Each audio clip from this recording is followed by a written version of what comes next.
The link is in the description box. So please visit the channel and hit the subscribe button. Now let's start with today's story. I always believed in loyalty. In friendships, in marriage, in everything. Maybe that's why it took me so long to see the truth, because I never thought the two people closest to me would betray me like this. But once I knew, I didn't waste time grieving. I made a plan. I remember the night I found out. Amanda was asleep beside me, her breathing slow and even, like she had nothing to hide. But I had her phone in my hand, the messages from Joshua staring back at me. I can't wait to see you again. Same place tomorrow. I love the way you scream, when I do you. My best friend and my wife. And I had been blind. I didn't wake her up. I didn't confront her, didn't scream or throw things. That wasn't my way. No, I sat there in the dark, breathing through the rage, and I started thinking. If they wanted to betray me, I'd make sure they paid the price for it. The next morning, I acted like nothing had changed. Kissed Amanda on the cheek before heading to work. Sent Joshua a text about meeting up for drinks later. And then I made my first call to a private investigator. How discreet are you? I asked when he picked up. As a ghost, the man said. Good. I need evidence. Everything. Photos, messages, locations, timestamps. I want them caught in the act. It took weeks, but eventually, I had it all. I watched as the PI slid an envelope across the table. I didn't open it right away. Instead, I asked, did they ever look worried? Ever think they were being watched? He shook his head. They think they're untouchable. That was exactly what I needed. Betrayal like this, it's not something you just walk away from. It changes you. But I wasn't going to let it break me. No, I was going to be the one doing the breaking. Violence is easy. A moment of anger, a thrown punch, a shattered glass. It's all fleeting, over in seconds. But true revenge, the kind that lingers, the kind that leaves scars where no one can see, that takes patience. That takes planning. I took my time with the next steps. I will take 1 year, a year of careful, calculated moves. A year of smiling at Amanda like I didn't know. A year of drinking with Joshua and pretending we were still best friends. I started with Amanda. She loved stability. The house we live in was a wedding gift from her father. The deed is both of our names. My job, I am the CEO in the same company what her father started. So, I slowly dismantled that foundation, piece by piece. As for my best buddy, Joshua, he knew I was great with stock market. I gave him tips. Some very small companies that I knew will shoot up quickly, but in the long run will just plummet to the ground. He trusted me just the way I trusted him. He screwed my wife. I was going to screw his money. And over the last 1 year, I digged 2 graves. One for my wife and the other for my best friend. Well, that is just a cliche. So, finally, on the 365th day, I decided that I had done all that I should have. Every piece was in place. Every seed I had planted had taken root. And now, it was time to hammer in the final nail. Just like clockwork, I left for the office at 9:30 a.m. Amanda kissed me goodbye at the door, smiling like she always did, as if she wasn't about to welcome another man into my home, into my bed. By 10 a.m., Joshua was there. I didn't need to check, I knew. Same time, same place, same routine. Amanda led him upstairs, right into our bedroom. Their sacred little ritual. Did I tell you that I hadn't touched my wife in a year? Not once. And you know the surprising part? She never questioned it. Not even a casual, is everything okay? Not a single attempt to seduce me. No concern, nothing. I suppose she assumed she had me wrapped around her finger, that I would never go anywhere, that I would remain the devoted, oblivious husband. She was wrong. Now, I know what some of you might be thinking. A year without sex? You must have been humping trees by now. Not quite. Let's just say, I was getting my fill from the most unexpected place. No, it's not Susie and her 4 sisters. I'll come to that in a bit. I walked into my house, calm as ever. I didn't sneak, didn't hesitate. I just barged straight into the bedroom and stood there, watching them tangled in my sheets, doing the horizontal mambo like they had all the time in the world. For a second, neither of them noticed me. Then I cleared my throat. I guess it's time we have a talk. They jumped so fast it was almost comical, like the soup maker just asked if they liked soup. Joshua scrambled for the sheets. Amanda let out a strangled gasp, her eyes wide with panic. Anthony, she started, her voice shaking. I didn't respond. I just turned around and walked downstairs, taking my time, because I knew they would have to follow. I settled into my recliner, crossing one leg over the other, waiting. Amanda came down first. Of course she did. I glanced past her toward the stairs. Did he send you first to check if I have a gun? She hesitated, then gave a small nod. I laughed. She didn't exactly look smug, but she wasn't falling over herself with guilt either. There was no shame, no panic, just a quiet, almost calculating calm, like she had decided to lay her cards on the table and see where the chips fell. I'm sorry you found out this way, but it is what it is, she said, folding her arms. Josh does it for me. I love you still. It's just that I need a little more than, well, you're able to give me. I stared at her. She actually thought she could smooth this over with a little I still love you nonsense. I hope you can see what I'm saying here, my husband, she added, her voice soft, almost patronizing. Let me have this little thing. I exhaled slowly, shaking my head. Really? She blinked at me. You sure know how to hurt a guy, Amanda. Her brows knit together. Evidently, I wasn't reacting the way she expected. I wasn't devastated. I wasn't broken. I was just sitting there, watching her, and that seemed to unsettle her more than if I had screamed. Tony? She said, her voice cautious now. What's going on? I know you. You're acting way too unconcerned. Something's going on. What is it? I tilted my head. Evidently, what's going on is you screwing Joshua Harris, my used-to-be good buddy. Now, she was starting to look pissed. Tony, I don't know what you've got going on, but I hope you're not planning on doing anything rash, she said. I smiled. That really set her off. Damn it, Tony. What's going on? I have a right to know. And that pissed me off. Right? I said, sitting forward. You have a right to know what I'm thinking? She crossed her arms tighter, but I wasn't done. I could ask if I had a right to know you were screwing my used-to-be best friend, Amanda. I did, didn't I? I mean, have a right to know? But you kept it from me, didn't you? Her mouth tightened. Tell you what, I said, leaning back. You show me yours, and I'll show you mine. Jesus, I did love cliches. What are you talking about? She almost screamed. She was beginning to lose it. Well, why don't we wait until your erstwhile lover comes downstairs and joins us? It seems unfair to leave him out of this little conversation, I said. Tony, I'm sorry, Amanda said, her voice softer now, pleading. I know I hurt you. I didn't mean to, honest to God. I just wish I could make you understand. I just stared at her, waiting. I'm not planning on leaving you, she rushed on. Please don't think that. In every other way, you do it right for me. It's just that. She ran out of words. I let the silence stretch, watching her struggle. Then I tilted my head. You were planning on staying married to me, I said, my voice calm, measured, just so long as I didn't get too upset over you screwing my best friend? Is that about it? She swallowed hard. I need it, Tony, she said, almost whispering now. I really do. I mean, I want you both. Does that seem like something that makes any sense? Before I could respond, I heard footsteps on the stairs.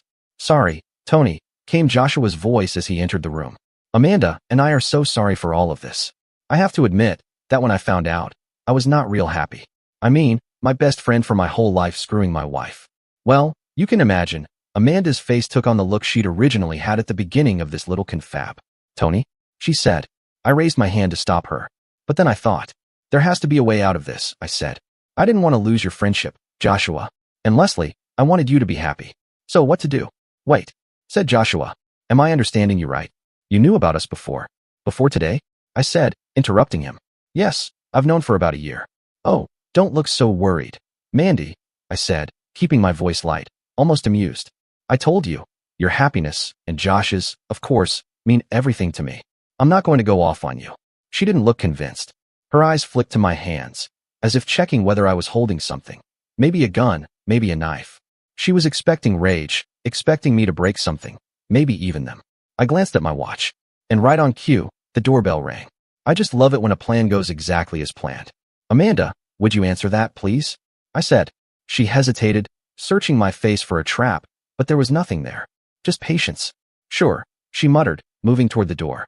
She almost walked backwards, trying to keep an eye on me as if I might lunge at her the moment she turned her back. I leaned back in my chair and waited. I couldn't see her face when she opened the door, but I did hear her scream. It was short, high-pitched, cut off almost as soon as it started. Then came the voice.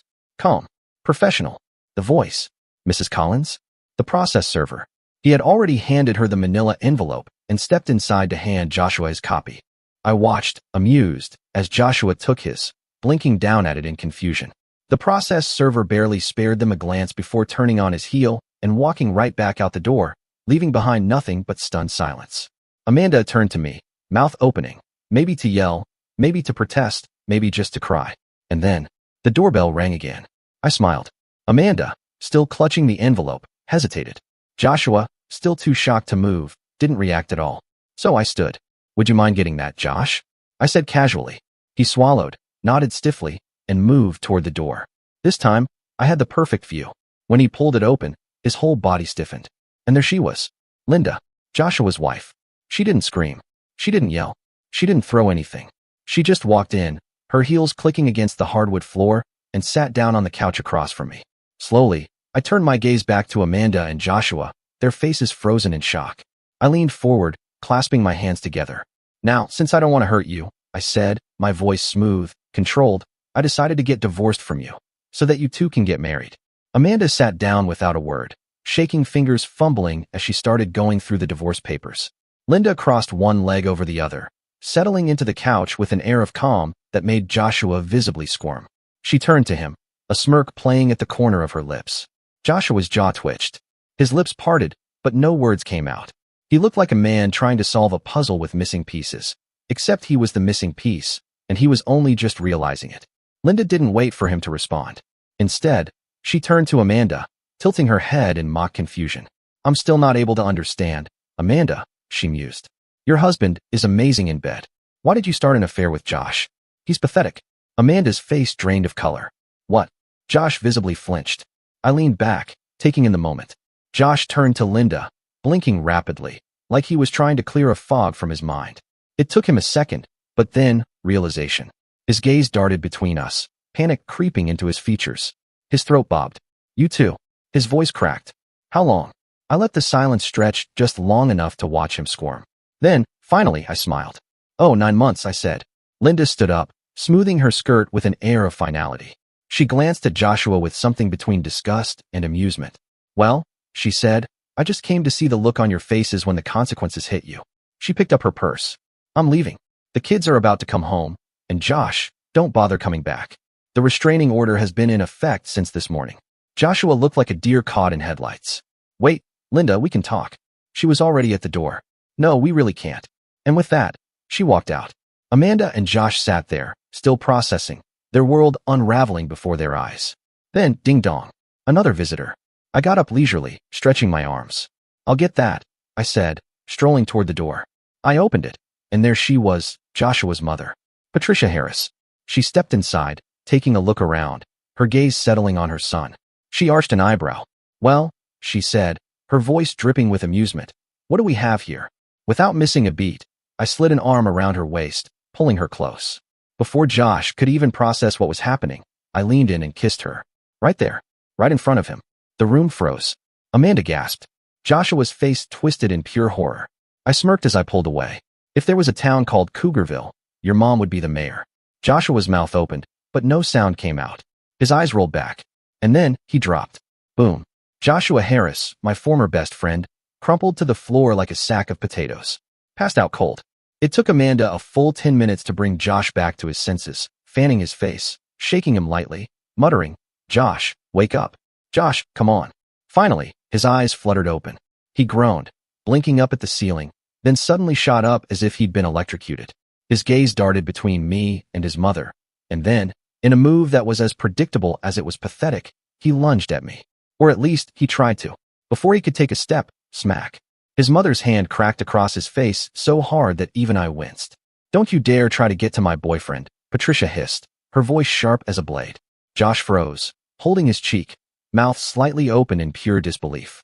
If the stars align, she added with a smirk, be prepared to call him dad. That broke him.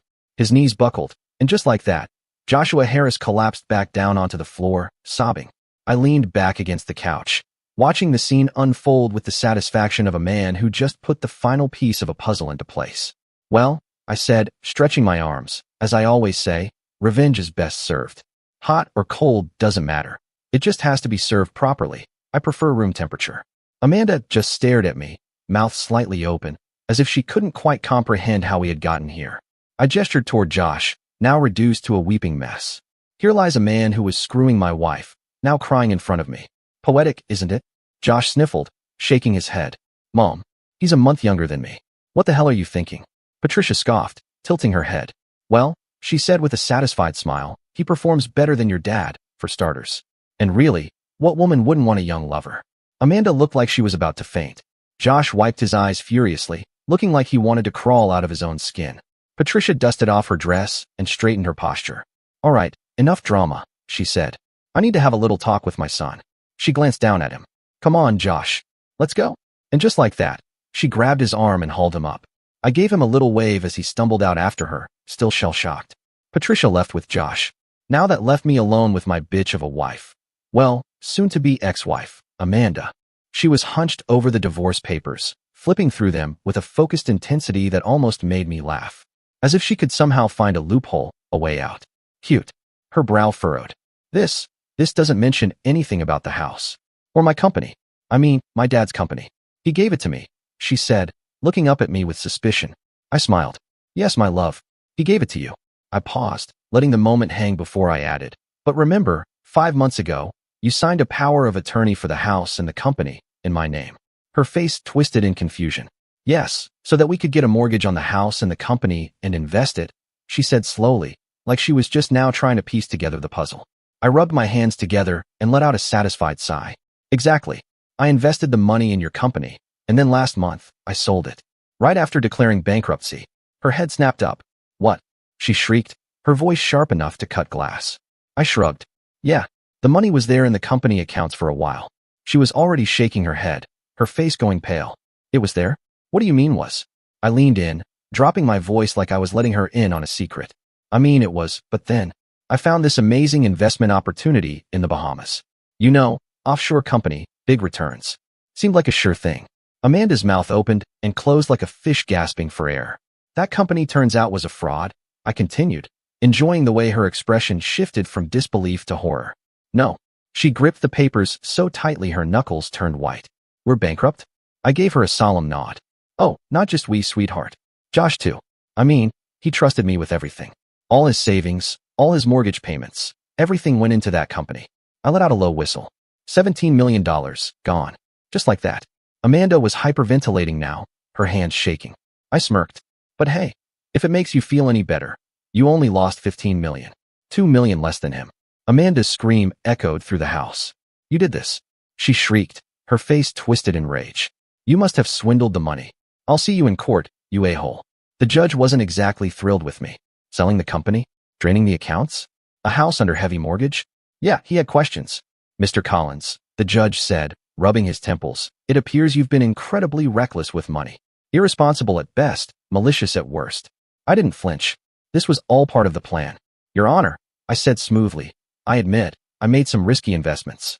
But I have evidence that even my best friend, Josh, was fully aware of these risks and even encouraged them. I handed over the texts and emails. Messages where Josh had told me how thrilled he was that our investments were yielding great profits. And that part was true. For a while, the company's stock had skyrocketed. Of course, that was because I had been pumping my wife's money into it, artificially inflating its value. But Josh? Oh, he was so excited. And I had explicitly told him not to sell his shares yet. The judge scanned through the messages, his frown deepening. He sighed and leaned back. This was a high-risk, high-reward game. And unfortunately, people lost money, he declared. But, given the circumstances, I don't see criminal intent here. Amanda's face fell. She knew she had lost. Now, regarding the divorce settlement, the judge continued, glancing between us. Given the financial situation, the court finds that a one-time payment of $20,000 to Mrs. Collins is sufficient. I could feel Amanda's fury radiating off her. 20 grand? That's it. She opened her mouth, probably to protest, but the judge had already banged the gavel. Court adjourned. And just like that, it was over. 7 months. That's how long it took to finally close the book on my marriage. But when the dust settled, when all the legal battles were done, and when Amanda's rage had finally burned itself out, I was a free man. Well, as for Josh, he's bankrupt. Every last penny gone. The man who thought he could screw me over ended up getting screwed himself. And Linda? Oh, I still bang her from time to time. She's a hot one, no doubt about it. Say what you will, but I live by a simple rule. You do bad to me, I do worse to you. That's just how the world works. As for his dear mother?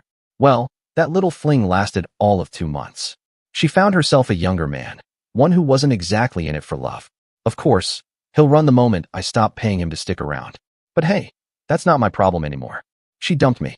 Now Amanda. Amanda. She thought she and Josh would ride off into the sunset together. Turns out, he never actually loved her. She was just a convenient little side piece, a free warm body when he needed it. She didn't take that well. One night, she physically attacked him in a bar, broke a damn bottle over his head, landed herself straight in jail. And Josh. Oh, poor Josh. After Amanda fled the scene, some guys decided he looked like an easy target and beat the living hell out of him. Really put him through the ringer. From what I hear, The doctors are saying he'll never be able to perform his duties as a stud again. Not that he knows that yet. But here's the best part. He actually went and filed a police complaint against Amanda. He thought that she was the one who put him in the hospital. I guess it's true what they say. When you have money, you can make anything happen. And that company in the Bahamas? Oh, the owner? He's probably lounging on a sunny beach, sipping on a pina colada, watching the waves roll in. Now I have to take a break. I am taking scuba diving lessons. Life is good in Bahamas. Dear listeners, please share your thoughts in the comments section below and don't forget to like, share, and subscribe.